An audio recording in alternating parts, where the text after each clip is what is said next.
바쁘신 와중에도 동작구역 재건축 멘토단 현장 컨설팅에 참석해 주신 주민 여러분들께 깊은 감사의 말씀을 드립니다.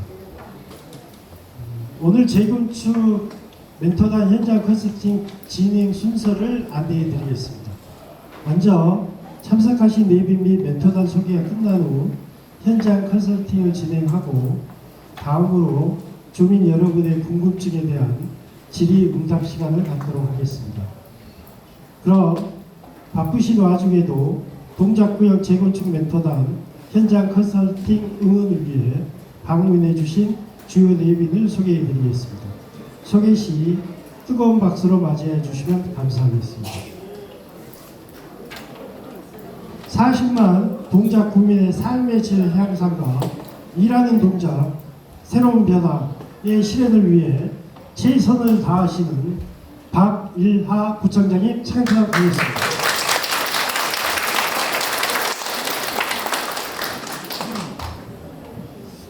사실 오늘 이 자리는 재건축 정비 사업에 관심이 많으신 주민분들의 요청에 따라 멘토단과 주민분들의 그 사랑방에서 담소를 나누듯 편안한 분위기에서 컨설팅을 진행할 예정이었으나, 우리 사당 대림 아파트의 그 지대한 관심과 애정이 넘치시는 구청장님께서 바쁘신 일정에도 불구하고 직접 참석하여 주신 데 대하여 깊은 감사를 드립니다.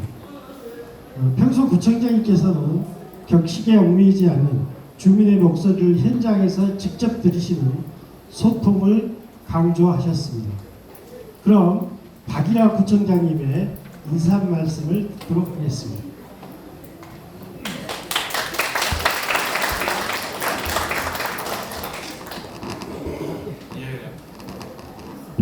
네, 안녕하십니까. 동작구청장입니다. 대림 아파트가 드디어 이제 주민들께서 재건축을 원하시는 분도 계시고, 또 재건축을 여전히 반대하시는 분도 많이 계신다는 말씀을 들었습니다. 근데 이제 아파트는 일단 30년이 넘어가면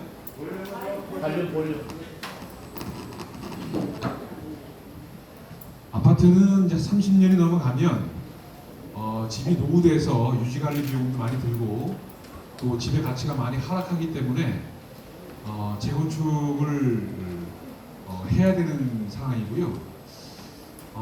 재건축을 한다면 얼마나 빨리 할 수 있는지, 또 내가 분담금은 얼마나 낼 수 있을지, 또 각자 개인별로 또 내가 집에 뭐 채무를 얼마나 지고 있는데 이런 부분들도 어떻게 되는지, 여러 가지 다양한 그런 각 개개인마다 다른 입장에 있습니다.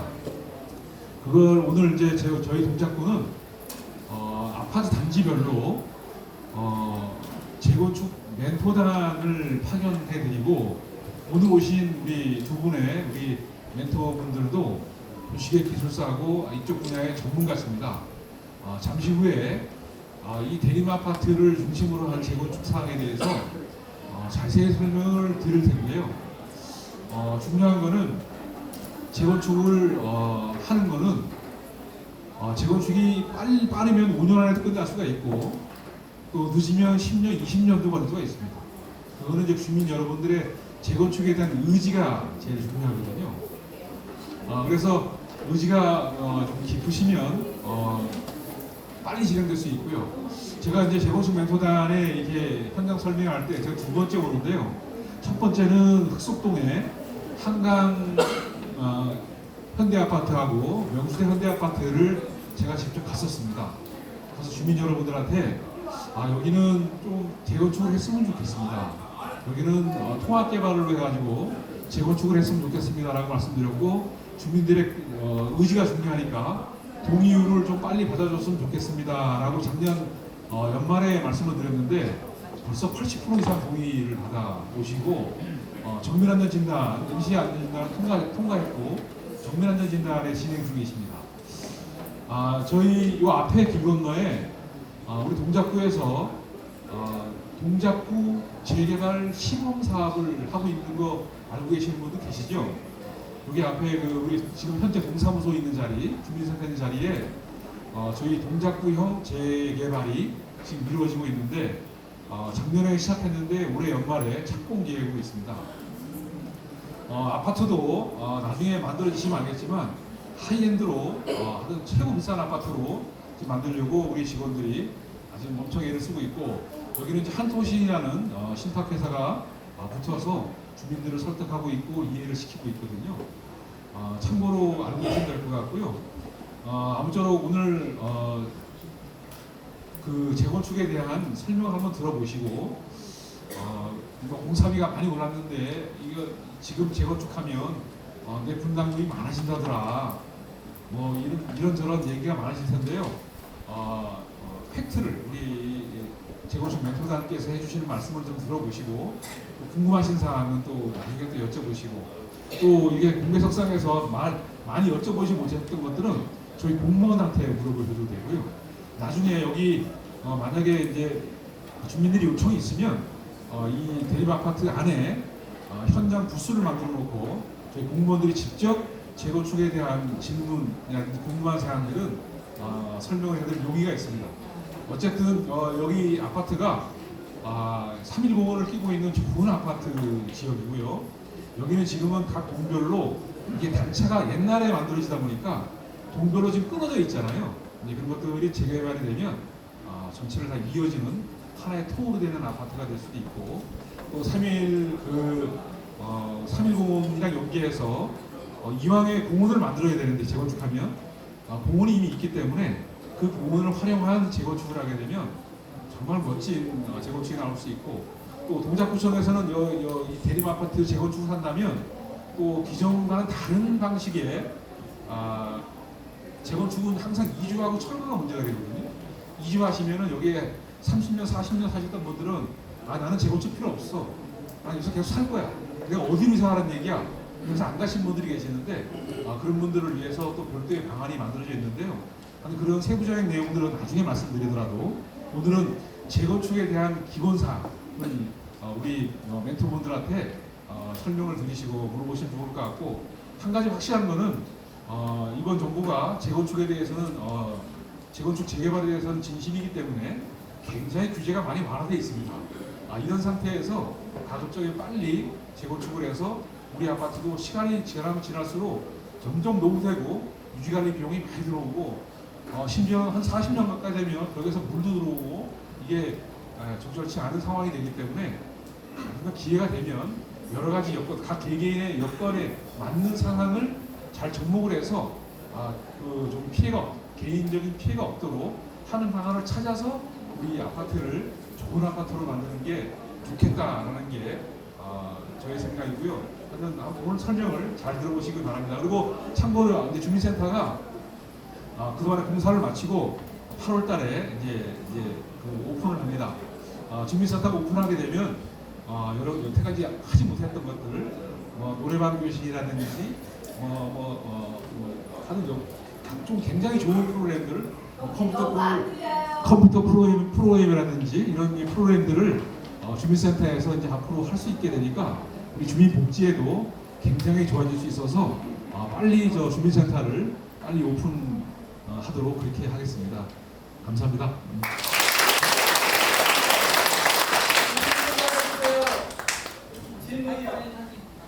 재건축 멘토단이라는 게 인간단체요 아니면 구청에서 만든 단체인가요? 그것부터 좀 설명해 주세요. 재건축 멘토단은 저희 관내의 재건축 정비 사업을 추진하는 단지들에 대해서 도움을 드리고자 저희 구청에서 별도의 위원회 형식으로 멘토단을 구성한 겁니다. 구성은 어떻게 되고 있어요? 네? 구성이 어떻게 되고 있냐고요? 자세한 그 질문은 저희가 오늘 그 설명회 하는데 정해진 일정이 있기 때문에 그 추가적인 어떤 개인적인 질문 사항은 현장 컨설팅이 끝나고 별도의 시간이 있으니까요. 그때 개별적으로 좀 질의를 해주시고 그럼 가장 중요하신 분들입니다. 우리 사당 대림 아파트 그 재건축 사전 컨설팅 우리 그 멘토단 기술사님들을 소개해드리겠습니다. 유라 엔지니어링 건축사 사무소 이정택 도시계획 기술사님 참석하셨습니다. 다음은 스베프 기술사 사무소에 장인호 기계설비 기술사님 참석하셨습니다. 저희 그 동작구 재건축 멘토단은 총 34분의 기술사 및 교수, 변호사부터 시작해서 멘토단이 구성되어 있습니다. 해서 지금 현재는 지금 그 한 아파트 단지당 재건축을 희망하시는 한 아파트 단지당 두 분의 멘토를 지정을 해서 이분들이 재건축 사업의 처음부터 끝까지 주민분들이 궁금해하시거나 하시는 부분들을 수시로 나와서 지도를 해드리고 관리를 해드릴 겁니다. 그래서 앞으로 방금 소개해드린 이 두 분이 지금 4월 달에도 우리 대림아파트 나와서 같이 멘토를 한번 했었고요. 오늘이 두 번째인데 앞으로 수시로 이런 기회를 마련을 해서 멘토를 할 거니까 적극적인 활용을 해주시길 바라고요.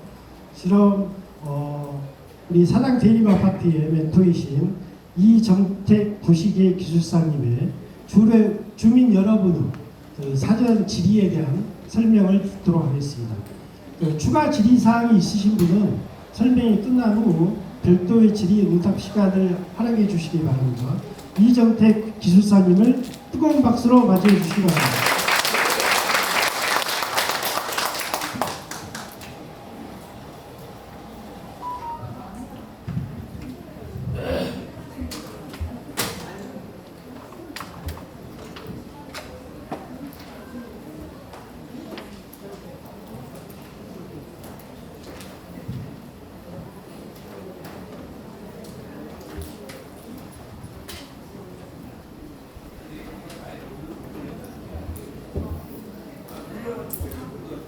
방금 소개받은 유라 엔지니어링 건설사 사무소 이정택 대표입니다.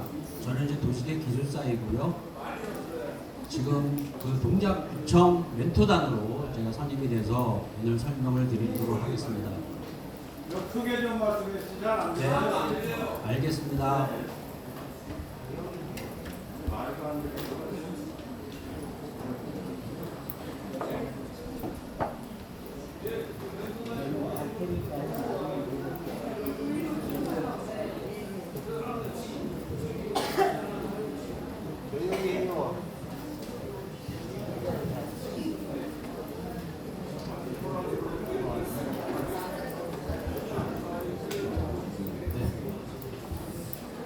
잘 들리시나요? 제가 목소리를 좀 크게 더 할게요. 자, 그러면 사당동 대림아파트 재건축 현장 설명회를 보고를 드리도록 하겠습니다. 오늘 제가 설명드릴 목차는요, 패스트트랙 적용 가능에 대해서 이제 사전에 저희들이 추진위에서 저희들한테 질의하신 내용들이 있기 때문에 그 내용 위주로 제가 답변을 드리도록 하겠습니다. 두 번째는 이제 조합 방식하고 신탁 방식의 차이점에 대해서 문의를 하셨고요. 그 다음에 이제 안전 진단에 관련돼서 또 문의하셨고, 그 다음에 재건축을 했을 때 사업성이 어떠냐에 대한 부분들, 그 다음에 이제 재건축 했을 적에 용적률이 어떻게 바뀔 거냐에 대한 부분, 그 다음에 이제 어차피 교통 관련해서 저희 대상 지역 주변의 교통 처리가 어떻게 돼야 되느냐에 대한 부분, 그 다음에 이제 지금 동작구의 재건축 사례, 성공 사례가 어떻게 되고 있느냐에 대한 부분들은 아마 조금 전에 우리 구청장님께서 두 군데를 아마 얘기를 하셨을 거예요. 그래서 거기가 먼저 선행적으로 가고 있고, 아마 이제 대림아파트가 이제 추후에 따라간다고 하면 아마 세 번째로 갈 수 있을 것 같습니다. 자, 패스트트랙 적용 가능 관련해서 제가 설명을 드리도록 하겠습니다. 지금 서울시에서는 올해 1월 10일 날 주택 공급 확대 및 건설 경기 보완 방안을 패스트트랙 발표했습니다. 그 내용이 사업 속도를 굉장히 빨리 하겠다. 그 다음에 정비사업 추진 요건을 좀 더 완화해 주겠다. 그 다음에 이제 사업성의 초기 자금 지원도 하겠다. 그다음에 재건축 부담금 추가 이런 부분들도 합리화할 수 있게 하겠다.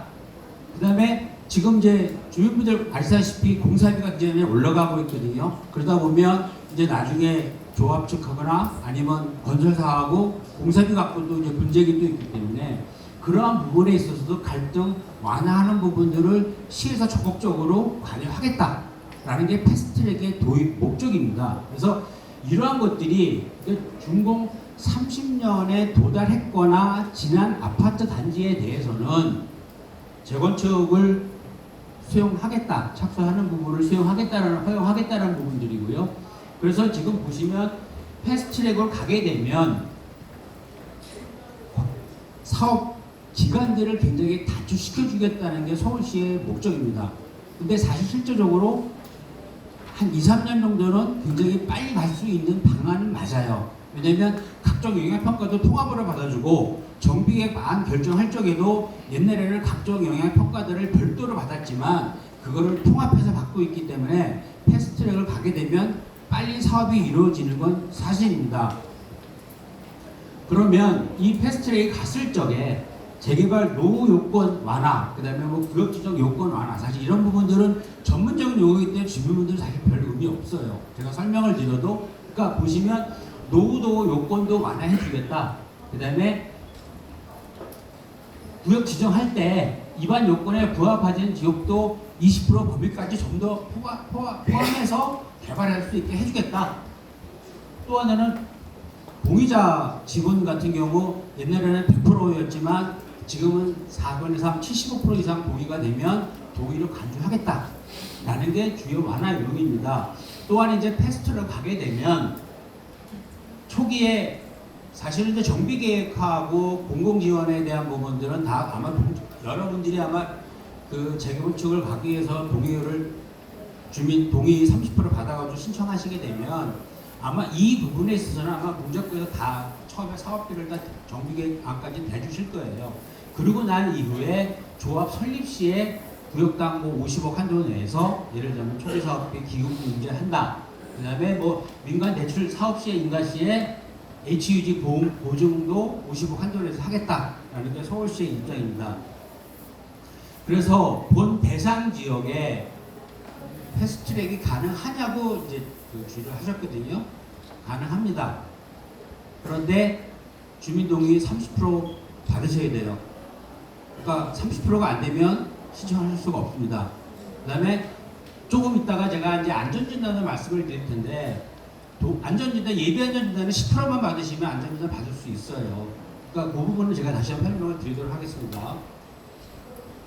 그 다음에 이제 그 두 번째 질의하셨던 내용이 이제 조합 방식하고 신탁 방식에 어떤 게 우리한테 좋은 거냐에 대한 부분을 이제 질의하셨거든요.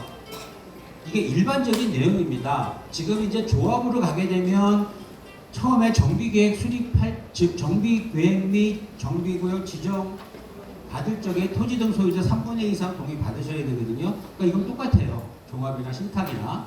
그 다음에 이제 조합 설립할 적에는 전체 구분 소유자의 75% 이상, 그 다음에 토지 면적의 또 70% 이상 받으셔야 가능하고요. 그 다음에 이제 각 동별 구분 소유자는 2분의 2 이상 동의를 받으셔야 되는 내용입니다. 그 다음에 신탁에 있어서는 이제 그거보다 약간 조금 완화된 구조이 되어 있고요.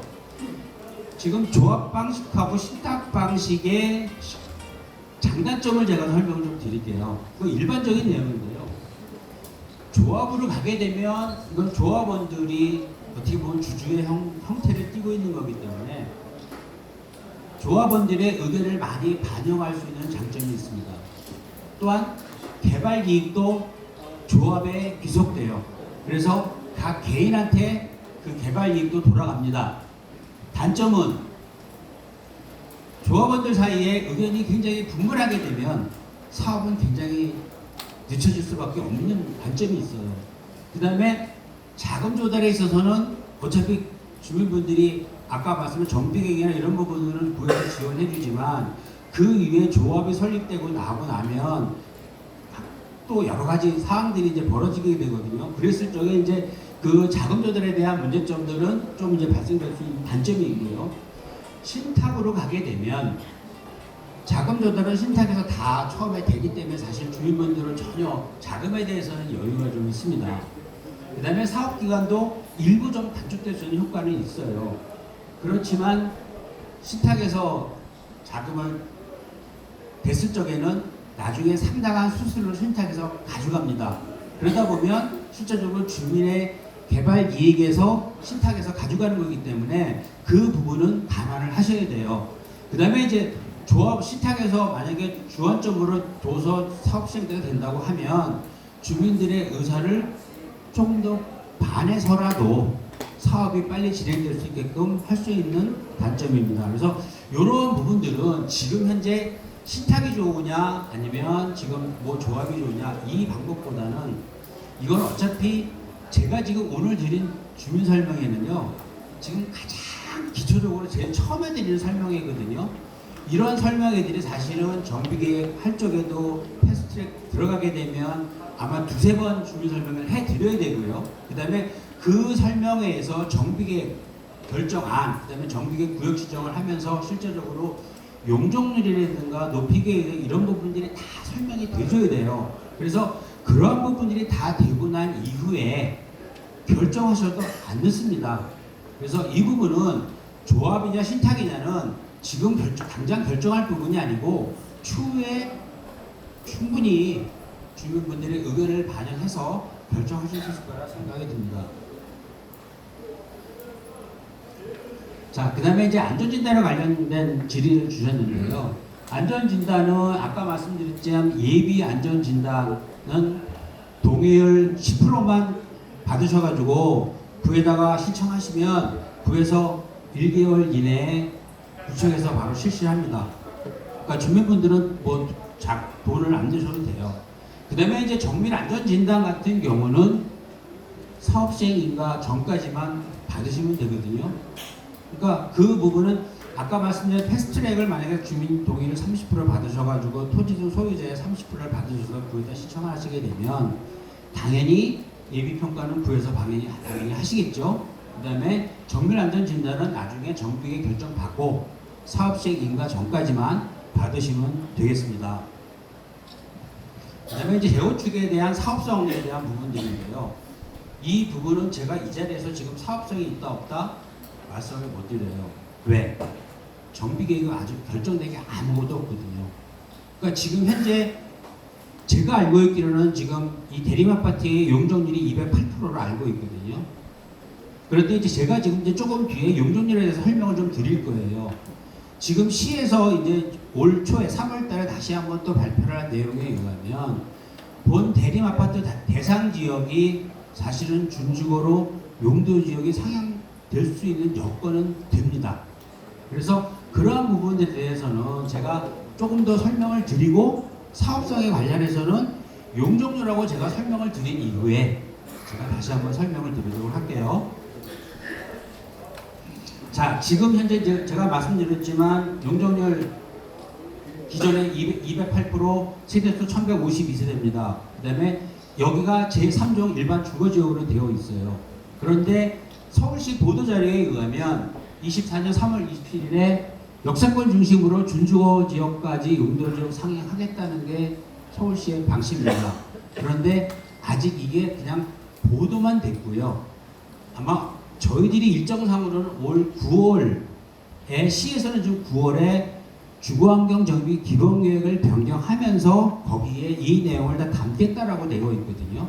그래서 이게 9월달 이후가 돼야 정확하게 대상 지역에 대한 용적률이라든가 이런 부분들 기준 이런 부분들을 정확하게 알 수가 있어요. 지금 현재는 일단 용적률 준주거로 상향은 가능한 지역입니다. 역세권 지역에 해당되기 때문에 가능한 지역인데요. 그래서 용적률 500%까지 갈 수 있어요. 법상으로는. 그러나 그거는 맥시멈이고요. 나중에 정비계획을 결정하면서 높이계획이라든가 밀도계획, 그 다음에 여기에 기반시설 이런 것들을 감안해서 세대수가 결정되면 그거에 의해서 사실은 이제 용적률이 결정되는 거거든요. 그러니까 500% 이대로 갈 수 있다라고 아셔야지 우리 대상 지역이 500%로 간다. 이렇게 생각하시면 그거는 조금 과하게 생각하시는 부분이 되겠습니다. 그래서 지금 보시게 되면 지금 현행법상에서는 이 지역의 300%까지밖에 못 가요. 지금 현행법상에서는. 그런데 이제 서울시에서 전체적으로 지구단위 계획 수립 지침, 용도 지역 체계 이런 부분들을 올 9월까지 다 바꾸겠다고 그랬거든요. 그래서 저희들이 지금 서울시 지구단위 계획 지금 두 곳을 하고 있는데 그거 다 계획, 높이 계획, 밀도 계획 이런 거 다 홀딩됐어요.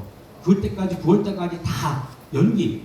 그거 결정된 이후에 어차피 또 바뀌어야 되기 때문에 그 계획을 그때 가서 결정하려고 해서 다 홀딩된 상태입니다. 그래서 제가 보기엔 패스트트랙으로 갈 수 있고요.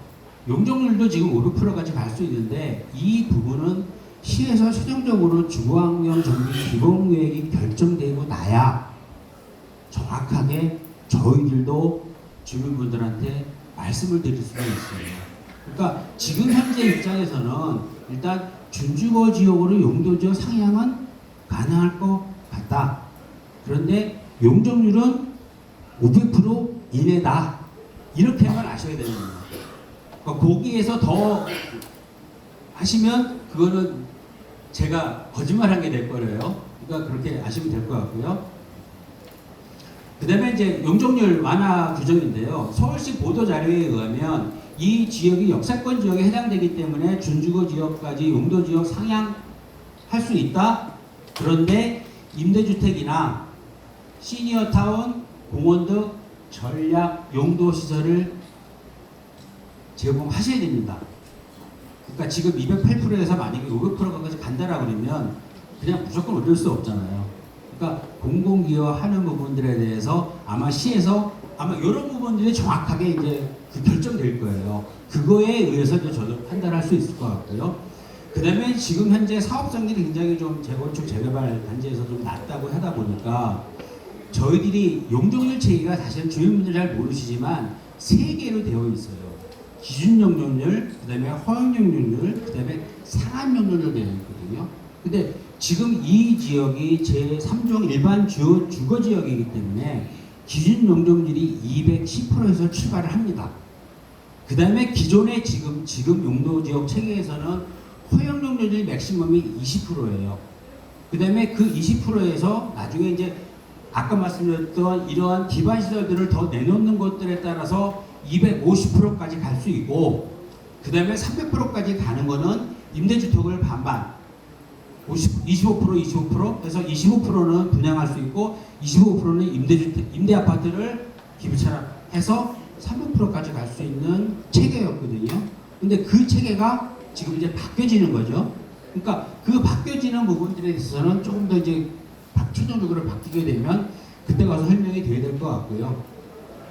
거기에 이제 허용 용적률이 지금 현재 20% 맥시멈 20%인데 그 허용 용적률도 40%까지 조금 더 상향해 주겠다.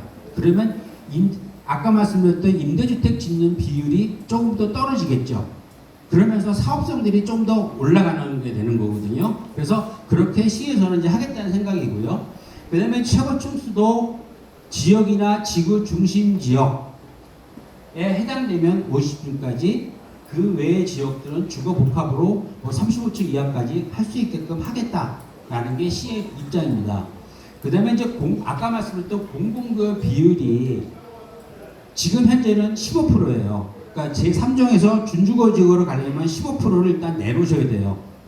그런데 그 부분도 5%를 깎아서 10%만 공공기여를 하면 준주거로 올려주겠다라는 게 시의 입장입니다. 그래서 아마 우리 부장님이 조금 전에 말씀하셨지만 시의 정책 방향은 주택 공급에 있어서는 만큼은 조금 더 사업이 이루어질 수 있게끔 하겠다라는 게 시의 입장입니다.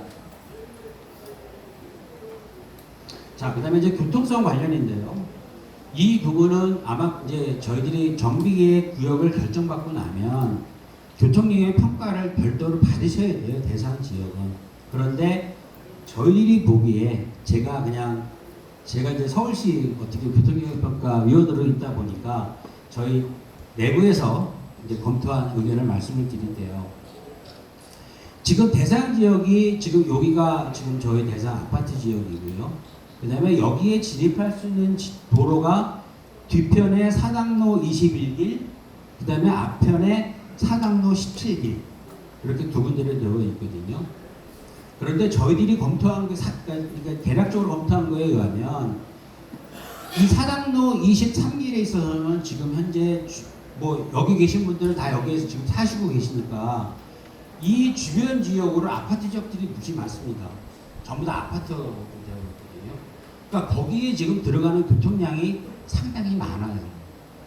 그래서 저희 대상 지역이 대림아파트가 만약에 용적률 지금 208%에서 만약에 뭐 450%가 되든 500% 된다고 하면 사실은 밀도 계획이 2배 이상 올라가는 거잖아요. 그러면 세대수도 그만큼 많이 늘어나는 거거든요. 그러면 교통량도 그만큼 많이 늘어난단 말이에요. 근데 이 사당로 23길에서는 그 부분을 지금의 주변 지역 교통량에 플러스 대림아파트 교통량까지 얹어버리게 되면 해결 방안이 안 나와요. 그래서 저희들이 보기에는 지금 사당로 17길을 확보하시는 수밖에 없다라는 게 저희들 그냥 지금 현재의 입장입니다. 근데 이거는 교통영향 평가를 받게 되면 그때 가서 정비 계획을 하면서도 아마 조정이 될 거예요. 그래서 저희들이 1차적으로 교통에 관련해서는 아마 여기 이 사당로에서 지금 요 들어오는 진입로에 대한 부분들을 조금 더 확보하셔야 될 것 같다라는 게 저희들 대략적인 의견입니다.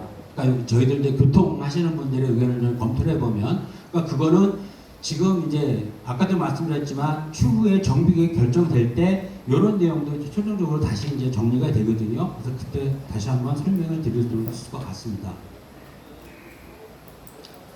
그 다음에 이제 재건축 성분 사례인데요. 이 부분은 아까 우리 구청장님이 좀 설명을 다 해드렸기 때문에 명수대 현대아파트, 그 다음에 한강 현대아파트 같은 경우는 작년 7, 8월에 멘토단 현장 컨설팅을 했고, 그 다음에 작년 9월에 현지조사 D등급 통과됐고, 그 다음에 올 1월에 뭐 3월 달에 주민 30% 동의로 정비계획 위반 요청이 됐고, 그 다음에 지금 현재 정밀안전진단 신청해서 지금 비용 예치했고, 지금 정밀안전진단 용역 입찰 공고까지 나간 상태로 되어 있거든요. 그러니까 아마 동작구에서는 아마 지금 이제 대림아파트보다는 요 두 단지가 저희들은 선행돼서 가군용으로 아시면 될 것 같고요. 그러면 이제 아까 제가 이제 용적률 체계하고 사업성에 관련해서 제가 말씀을 드릴게요. 사업성 제가 봐서는 충분히 가능한 것으로 판단합니다. 그 다음에 공사비가 많이 올라가는 부분들에 있어서는요. 지금 이제 아까도 말씀드린 제가 밀도 계획이 지금 현재 208%에서 최종적으로 결정되는 게 뭐 400%가 됐던 아니면 500%가 됐던 적어도 1.5배 이상 용적률이 올라가는 거거든요. 그러니까 그 용적률이 올라감으로 인해 가지고 실제적으로 사업성은 제가 봐서는 충분히 나오는 거로 판단이 돼요. 저희들이 지금 현재 다른 여타 지역의 재개발 사업 지구를 하게 되면 기존의 토지 및 소유자들이 보통 한 700분 되시거든요. 거기에서 지금 그 저희들이 아파트 공급하는 부분들이 일반적으로 1,400에서 1,300에서 1,400세대 정도를 공급하게 되거든요. 그러니까 지금 현재 이제 지금 재개발 패스트트랙 갔을 적입니다. 그래서 아마 지금 여기 같은 경우는 그거보다는 조금 더 올라갈 수 있지 않을까. 그러니까 역세권 지역이기 때문에. 그래서 제가 봐서는 사업성은 그렇게 걱정 안 하셔도 될 것 같아요. 그런데 이제 공사비가 많이 이제 올라가기 때문에 사실은 이게 너무 우리가 부담이 너무 많아지는 거 아니냐라는 부분들이 있을 수 있거든요. 근데 사실은 이제 여기에 계신 분들은 어차피 이제 조합원이고 이제 새로 들어오시는 분들은 이제 일반 분양분이잖아요. 그러니까 어차피 조합분하고 일반 분양분은 또 분양 금액도 차이가 당연히 날 거고요. 그래서 제가 봐서는 사업성은 아마 충분히 뭐 제가 그냥 안 봐도 여기에 용도 지역이 준주거로 상향이 되면 아마 이거는 그냥 뭐 사업성은 있다고 보시는 게 맞을 것 같습니다. 그러니까 지금 현재 그러니까 300%까지 가도 사업성이 될까 말까 저도 약간 좀 퀘션을 하는 의문이지만 이게 아마 용도 지역에 준적으로 상향된다고 하면 사업성은 분명히 있는 것으로 일단 판단하고 있고요. 제가 오늘 드린 설명은 여기까지입니다. 그래서 그 이후에는 아마 질의응답해서 궁금하신 사항 여쭤보시면 저하고 우리 팀장님하고 아는 범위 내에서 설명을 드리도록 하겠습니다. 박수 한번. 저희가 그 주민 설명회를 하면 일반적으로 저희가 이 강의 내용을 정리를 해서 저희 위주의 어떤 설명을 했는데 우리 지금 사당 대림 아파트는 저희가 주민 대표 되시는 분들한테 주민분들이 지금 재건축 사업하고 관련해서 궁금하신 점이 뭐가 있냐라고 해서 사전 질의를 받아서 지금 기술사님이 말씀해 주신 것은 주민들이 궁금해하신 질의 내용에 대한 항목별 답변을 해 주신 거고요. 이거 외에 이 재건축 정비 사업이나 우리 사당 대림 아파트 관련해서 궁금하신 사항 있으시면 손을 들어주셔서 말씀하시면 저희가 지금 답변 드릴 수 있는 범위 내에서 답변을 드리도록 하겠습니다. 네. 우리 말고 먼저 재개발 마이크 아파트들은 앞으로 나오실래요?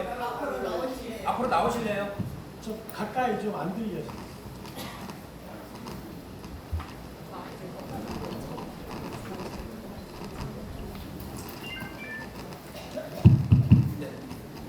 지금 먼저 재개발을 추진하고 있는 아파트가 있다고 그랬잖아요. 그거의 기준은 뭔가요? 그리고 하나 더 좀 물어보는 게 주택 조합하고 신탁하고를 결정하는 건 주민이 결정하는 거 아니겠어요?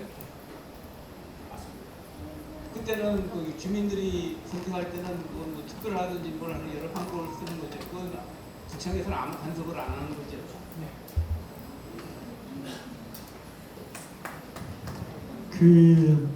지금 저희 감내에 이 아파트 재건축 사업을 추진하고 있는 단지는 지금 기준으로 말씀드리면 이 예비 안전진단, 현지조사 예비 안전진단을 통과한 단지는 지금 현재로서 4개 단지가 있습니다. 여기 사당동의 제1아파트, 신대방동의 우성아파트, 방금 말씀드린 흑석동의 명수대 한강 현대아파트. 이제 4개 단지가 예비 안전진단 D등급을 통과해서 정밀 안전진단을 이제 절차를 밟아야 되고요. 그 중에 명수대와 현대는 정밀 안전진단 신청이 들어와서 정밀 안전진단이라는 것은 별도의 신청이 있는 게 아니고 정밀 안전진단비를 저희 구청에 H를 하면은 저희가 진단업체를 선정해서 시행을 하는 겁니다. 명수대와 한강은 그 안전진단비를 H가 들어와서 이번 달에 업체 계약이 끝날 거고 다음 달부터는 아마 정밀 안전진단이 들어갈 겁니다. 정밀 안전진단은 시행하고 착공하고 나고부터 통상 90일 석 달 안에 완료를 하는 걸로 진행을 하고 있습니다. 재건축 안전진단은 지금 기준이 뭐라고 하시냐는데 그게 아니고요. 지금 룰이 하나도 정해진 게 없다고 그랬잖아요. 거기 서울시에서. 설명 들어보시겠어요? 예, 아무 규정이 자, 정해진 게 방금 말씀드린 것은 알고 싶은 거예요. 기준이 정해지지 않았다는 것은 어떤 단편적인 부분이고요. 지금 현재 설명 들어보세요. 지금 현재 현행법, 지금 국토부에서 재건축 정비 사업이나 재개발 사업을 각종 법규를 완화해서 올해 1월달, 2월달부터 정책적인 발표를 했는데 그것은 법령 개정이 수반돼야 될 사안들이기 때문에 지금 현재는 적용이 안 되는 사항들이고요. 지금 현행 법 체계 하에서 지금 정해져 있는 재건축 절차를 말씀드리는 겁니다. 지금 현행 기준 하에서는 재건축을 하려면은 제일 먼저 안전진단부터 통과를 해야 돼요. 안전진단 통과를 해야지만 추진위를 성립할 수 있는 거고요. 뭘 알고 싶으신 거예요? 수사 좀 들어봐요. 아니 좀 들어보시고 이야기하세요. 여기서 자꾸 보세요. 서명을 좀 드리세요. 자, 마저 설명드리겠습니다. 지금 현행 도시미 주거환경정비법은 도정법은 안전진단을 통과해야지만 그 아파트에 한해서 재건축을 추진할 수 있는 자격을 주는 거예요. 그래야지만 정밀 안전진단을 해서 D등급, D나 2등급을 받아야지만 추진위를 결성할 수 있고 그 추진위가 정비 계획, 우리 아파트를 어떻게 재건축을 할 것인지 그 계획을 잡을 수 있는 거예요. 예, 전제 조건을 안전진단으로 묶어놨어요. 그래서 2월 달에 국토부에서 발표한 내용이 뭐냐. 이 정밀 안전진단을 통과가 안 되면은 재건축 자체를 추진을 못하니까 이 안전진단을 그러면은 뒤로 미루자. 시기를 땡기기 위해서. 30년이 넘은 아파트는 안전진단하고 상관없이 먼저 추진위를 결성해서 정비계획을 수립하고 각종 심의를 받고 추진할 수 있게끔 하자. 그러면 정밀 안전진단을 언제 하냐? 사업 시행 인가 신청 전까지만 하기로 하자. 근데 이렇게 하면은 궁금하시죠? 그러면은 돈 들여서 심의 받고 계획 잡고 다 했는데 몇 년 했는데 그러면 사업 시행 인가 전에 정밀 안전진단이 통과가 안 되면 어떡하냐? 그래서 그 부분을 개정을 하면서 정밀 안전진단 기준에 대한 이 부분도 같이 완화를 시켜주자. 어떻게? 30년이 넘은 아파트들은 안전진단이 통과될 수 있게끔, 그러니까 안전진단 자체를 명목상의 안전진단만 남을 수 있게끔 그 부분까지 같이 개정을 해서 추진을 하자. 이게 2월 달에 국토부에서 나온 안이었어요. 그래서 그때 여당에서 이런 내용의 법률 개정안을 발의를 했는데 21대 국회가 문 닫으면서 지금 자동 폐기가 되버린 거죠. 그래서 새롭게 지금 가끔 뉴스에 나오면 국토부에서 이런 내용들을 다시 개정을 하겠다라고 지금 말씀을 하신 부분이고, 정밀 안전진단은 그래서 요즘 그 서울시나 정부에서 하고 있고 또 저희 구청장님이 아까 말씀하신 그런 내용대로 하는 걸 보면은 30년 넘은 아파트들은 큰 문제 없이 통과될 거라고 저희는 그렇게 예측을 합니다. 지금 현재 정밀 안전진단 가장 중요한 정밀 안전진단의 기준이 크게 4개 분야로 나누어서 점수를 매깁니다. 첫 번째가 구조 안전성. 구조 안전성이 30%예요. 그 다음이 설비 및 마감이 얼마나 노후화되어 있냐. 이게 30%예요. 그 다음이 주거 환경. 아파트 단지 안에 주차장이 얼마나 부족하고 소방차가 얼마나 원활히 들어갈 수 있고 그 층간 소음 이런 부분이 어떻게 되어 있고 어린이 놀이터나 어떤 복지시설이나 복지시설이 어떻게 이런 주거 환경 부분이 차지하는 비중이 30%. 구조, 설비 마감, 주거 환경 333. 그 다음에 10%가 비용 대비. 이게 10%인데 기존에는 예전에 서울시 그 박원순 시장이 했을 때 이 구조 안전성이 50%였어요. 근데 구조 자체가 안 되면 아무리 30년, 40년이 된 아파트도 재건축을 시작을 못하는 거예요.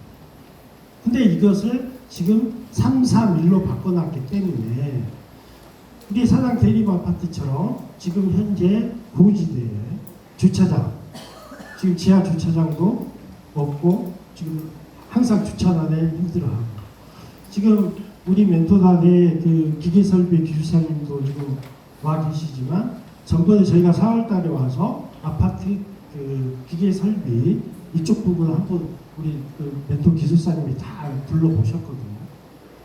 30년이 넘었기 때문에 그 부분도 충분히 재건축을 할 수 있는 여건은 갖춰져 있다라고 지금 말씀을 해주셨고 해서 결론적으로 지금 이제 정확한 것은 정밀 안전 진단을 해봐야겠죠. 근데 지금 저희 멘토단이나 저희 구청에서 느끼기에는 여기 사당 대림 아파트는 지금 재건축을 출발시켜도 안전진단 통과해서 충분히 사업을 해 나갈 수 있는 상태다라고 지금 판단을 하고 있다. 그렇게 설명드릴 수 있겠습니다. 또 다른 네. 이게 패스트 트랙으로 갈 경우에 기간을 얼마나 보십니까? 자, 패스트 트랙은 지금 기술사님이 지금 말씀해 주신 요 패스트 트랙은 이제 어떤 법령 개정상의 어떤 문제점 이걸 얘기를 하시는데요. 지금 서울시에서 그 신통기획이라고 해서 신속통합 계획이라고 해서 서울시는 이런 그 제도적인 어떤 그 개정사항 말고 신통기획이라고 해서 별도의 어떤 그 패스트트랙 유사한 이걸 지금 시행하고 있죠. 근데 이 패스트트랙은 간단히 설명을 드리면 뭐 하냐면 우리가 이제 안전진단이 끝나면은 정비계획을 수립해야 되거든요. 이게 이제 개발계획이 되는 겁니다. 이 개발계획 수립하는데 그동안의 이때까지 사례를 보면 이 개발계획 수립해서 서울시에서 결정을 해주고 정비계획 결정권자는 서울시장입니다. 서울시에서 결정을 해주는 이 과정이 통상적으로 5년, 6년 이상이에요. 보면은 우리 저희 뭐 뉴스나 이런데 가끔 보면 강남의 음모아파트 지금 뭐 도시계획위원회 했는데 뭐 부결됐다, 보류됐다 이런 뉴스들 나오면서 그런 케이스들이 엄청 많은 거예요. 그래서 그런 경우의 수가 5년, 6년 그 이상으로 이렇게 걸리기 때문에 서울시에서 내놓은 지금 그 신통 기획이 뭐냐? 이 정비계획 수립할 때 서울시가 같이 참여를 해서 정비계획을 같이 만들겠다는 거예요. 서울시에 있는 각종 도시계획위원회 이런 시의위원들 이런 관계 부서 이 사람들이 그동안엔 주민들 스스로 알아서 도시계획 업체에다 의뢰해서 우리 입맛에 맞는 계획을 수립했는데 이 계획 수립을 서울시가 직접 관여를 해서 같이 하겠다. 그러면 그렇게 서울시에서 계획 수립할 때 관여를 같이 하면 당연히 서울시에서 하는 도시계획 심의나 각종 심의 그냥 통과되지 않겠습니까?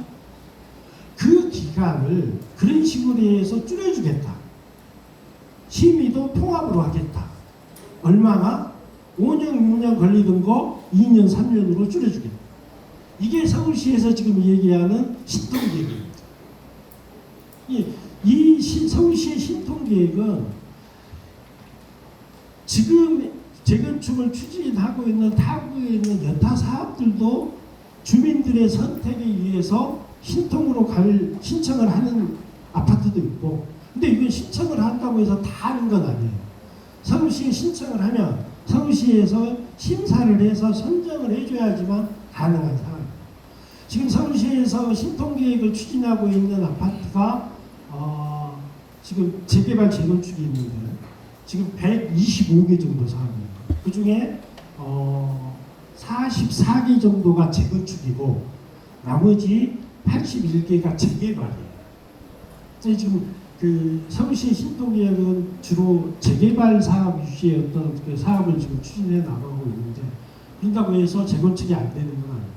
그래서 나중에 이제 그 정비계획 수립 단계나 이 단계가 되면은 우리 사당 대림도 그 신통으로 사업을 추진할 건지 신통도 장단점이 있겠죠. 이제 그 여부는 주민 여러분 조합원들이 결정하셔서 실행하십니다. 네, 아까 뭐 공성 그다음에 뭐 사업성 이런 거에 좀 나온다고 하셨으니까 그리고 안전진단도 문제 없어 보이고 근데 이제 좀 저희 아파트가 산지에 있잖아요 높은 곳에 그러면 지금 그 역세권이고 해서 용도지역 변경을 할 수 있고 그 용도도 올릴 수 있다고 한다는 얘기는 여기에 이제 더 높은 고층을 올릴 수 있다는 얘기잖아요. 그러면 그게 아무래도 지대가 높은데 더 높은 걸 짓게 되면 도시계획위원회 나중에 심의 받을 때 경관이라든가 스카이라인 그런 데 있어서는 리스크는 없을지 이제 좀 이제 저기 전문적인 이제 그 분야로 그렇게 진행을 얘기를 해주셨는데 그건 우리가 정비계획을 수립할 때 아까 기술사님이 그 교통 분야나 이런 것까지 얘기했지만 그런 교통이나 지금 말씀하신 어떤 지형이나 이런 부분들이 다 감안이 돼야 돼요. 서울시에서 지금 기본적으로 3종 일반 주거지역은 층수 제한이 없기 때문에 올릴 수는 있어요. 예전에는 35층 층수 제한을 서울시에서 해놔서 35층 이상을 못 올렸는데 이제 지금은 그걸 풀어버리기 때문에 올릴 수는 있거든요. 근데 이 지형적인 문제는 이것은 이제 저가 그 개인적인 이제 우리 사당 대림 아파트를 제가 몇 번 둘러보고 이렇게 하는데 개인적인 그 우리 사당 대림 중에 남성역 사당로에서 오면서 이렇게 지금 구릉조 있죠. 그리고 지금 우리 상가 대림 상가 바닥에서 우리 아파트 바닥까지 20m 이상의 보주차가 생깁니다. 그래서 근데 그 한 가지 좀 저는 이걸 좀 흥미롭게 보는 점은 아까 말씀드렸던 우리 지금 사당 대림이 아파트가 지금 부지가 쫙 내면부터 해갖고 길쭉하게 이렇게 되어 있는데 이 도로가 양쪽에 있는 도로가 우리 아파트 단지보다 낮아요. 양쪽이 다. 그 고저차는 한 20m 그렇게 되어 있고 지금 그 양쪽 도로 사이에 대림 아파트에 있고 유일하게 있는 것은 310밖에 없어요. 그러면 나중에 그 우리가 그 철거를 하고 대지 조성을 할 때 20m 부분에 지금 올라와 있는 이 부분은 그냥 철거하면 돼요. 걷어내고 20m면 아파트 한 5개층 그러면은 그 만약에 한쪽에 도로가 높다거나 우리 부지 안에 공원과 아파트 외에 다른 일반 번진들이 있으면은 그걸 못하겠죠. 그 부지를 살려야 됩니다. 근데 우리는 아무것도 없어요. 쉽게 말해서 우리가 저기 아파트를 지을 때 땅을 파야 되잖아요. 평지면은 지하 주차장을 4개층, 5개층 파야 된단 말이에요. 그 팔 때 흠막이 다 해야 되죠. CIP 받고 다 이거 해서 해놓고 차수 다 하고 해서 이제 땅을 파는 거예요. 우리 대림 아파트는 그게 없겠죠. 올라가 있으니까. 만약에 그걸 다 걷어내고 지금 도로면보다 더 깊게 파고 더 들어간다 하면 이제 그때 이제 흙막이를 하고 다 해야 되겠지만 우리 대림 아파트는 양쪽 도로가 낮기 때문에 그게 없습니다. 나중에 저희가 이제 개인적이죠. 나중에 그 계획 잡고 공사할 때 그 부분만큼은 세이브가 되지 않을까 상식적으로 생각해서. 그리고 아까 말씀한 구릉지 이 부분도 서울시가 이 도시계획 심의나 이런 거 할 때 그 기존 우리가 재건축하기 전에 기존에 이렇게 지형을 유지하는 쪽에 어떤 계획을 잡아라고 해요. 높으면 이 경사져 있으면 뭐 이 경사진데 높은 데다 아까 말씀하신 대로 우리 아파트가 이거 올라갈 수는 없잖아. 주변 아파트하고 스카이라인이나 이걸 봐야 되는데 여기만 올릴 수는 없고 여기는 높은 데는 높게 안 올려주죠. 당연히. 전층에 낮은 데서 30몇 층에 아파트를 올리고 지형에 따라서 높은 데는 그만큼 낮은. 우리 저기 흑석동에 지금 저기 어딥니까 그 지금 21억씩까지 가는 그 아파트 있잖아요. 흑석역에. 거기 지형이 그렇게 돼 있어요. 우리 대립 아파트처럼 그 위로 올라갈 수 있게 경사가. 그래서 맨 꼭대기 거기 아파트 동은 일반 아파트가 아닌 테라스 타운하우스처럼 이렇게 됩니다. 그런 계획의 구상도 할 수 있겠죠. 해서 지금 말씀하신 그 부분은 나중에 정비계획을 수립할 때 도시계획 업체가 이쪽에서 그런 부분들을 충분히 감안해서 서울시의 어떤 그 각종 심의나 이걸 통과할 수 있는 그런 계획은 그런 주변의 지형적인 지금 이 앞에 두산 아파트가 두산 일구가 28층이죠. 저쪽 저 너머에 있는 그 아파트가 25층. 그러면은 어떤 그 지역 자연적인 지역적 주변 아파트만 보더라도 만약에 우리 사당 대림이 20m 날리고 그 도로 면에서 아파트를 올리게 된다면은 30층 뭐 이 정도 그리고 이쪽 지금 상가 쪽 이쪽 낮은 데는 그 정도 되면 충분히 나오지 않을까 일반적인 생각으로 그런 생각을 해봅니다. 그런데 그 다른데 제가 그 경험을 해봤는데요. 산을 깎아가지고만 하는 경우에 공사비가 엄청 증가해가지고 그 굉장히 분쟁이 많은 경우를 제가 봤었거든요. 그래서 그 경우로 생각을 하면 이게 엄청나게 많이 들더라고요, 비용이. 깎아서 하는 경우. 이제 아까 제가 말씀드려서 어차피 아파트 새 아파트를 지려면 땅을 파기는 해야 되는데 흙막이를 하면서 파냐 그냥 걷어내냐 이제 그 차이를 말씀드린 거고요. 청수는 아까 이제 그런 걸 조합적으로 해서 사업성을 따져야겠죠.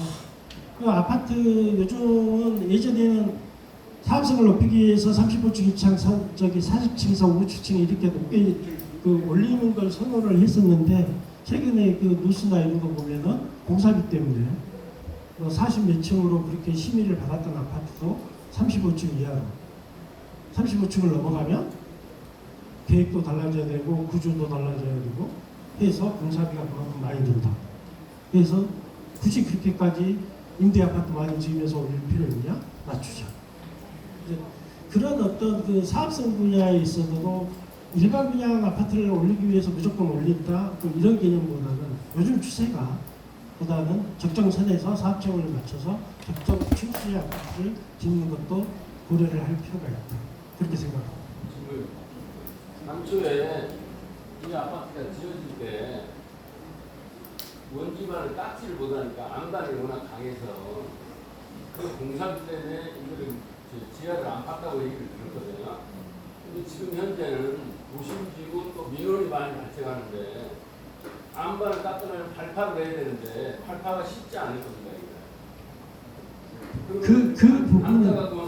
그 부분은 물론 이제 자세한 것은 이 아파트 지을 때 어떤 그런 지하 안반이라는 그런 얘기가 있었다는 것은 저도 어떤 전번에 나와서 들었는데 자세한 것은 뭐 지질조사 해봐야 되겠죠. 어떤 안반이 지금 얼마나 이렇게 있는지는. 그리고 또 하나는 뭐냐면 저희 동작구 관내에 지금 건축하고 있는 아파트 공사 현장들은 대부분 파고 내려가면 암이 나옵니다. 다들 발파를 할 수밖에 없어요. 포크레인으로 포레카로 아무리 긁어내는 데까지는 긁어내보고 그래도 어려운 것들은 발파를 하는데 요즘은 발파 기술이 많이 좋아져서요. 그렇게 뭐 예전처럼 주변에 피해 주면서 이렇게 하지는 않습니다. 어제 우리 저기 그 상도동의 동작 하이팰리스 지금 그 지역주택조합 지금 굴뚝공사 하고 있는데 어제 거기 발파 시험 발파했거든요. 바로 인접해갖고 신동 아파트 있고 블루스톤 있고 다 있는데 다 그 발파해서 발파로 굴뚝하고 있습니다. 또 마지막으로